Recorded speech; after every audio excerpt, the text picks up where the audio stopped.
ہمارے علماء نے ختم نبوت کے لیے کام کیا ہے. حضرت پیر مہر علی گولڑوی، ان کا نام کون نہیں جانتا. آپ نے جب غلام احمد قادیانی نے نبوت کا دعویٰ کیا تو سب سے پہلے حضرت پیر مہر علی گولڑوی جو سنیوں کے پیشوا ہیں، انہوں نے اعلان کیا کہ آؤ بادشاہی مسجد کے ایک منارے پر تم کھڑے ہو جاؤ اور ایک منارے پر یہ فقیر کھڑا ہوتا ہے. دونوں چھلانگ لگاتے ہیں. جو بچ جائے گا وہ رسول اللہ کا غلام اور سچا ہے، اور جو مر جائے گا وہ جھوٹا ہے.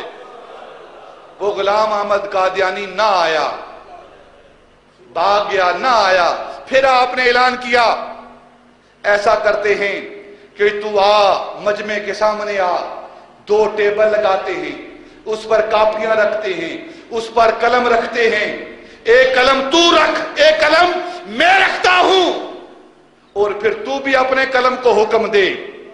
تو نبوت کا دعویٰ کر رہا ہے اور نبی کے کہنے پر تو درخت چلتے ہیں، نبی کے کہنے پر چاند سورج مڑتے اور جڑتے ہیں.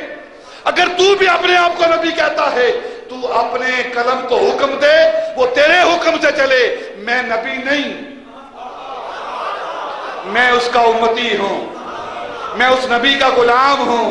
میں بھی اپنے قلم کو حکم دیتا ہوں، جس کا قلم چل جائے وہی سچا ہوگا. وہ پھر بھی وہاں سے بھاگ گیا. یہ ہیں وہ لوگ جنہوں نے ختم نبوت پر کام کیا ہے.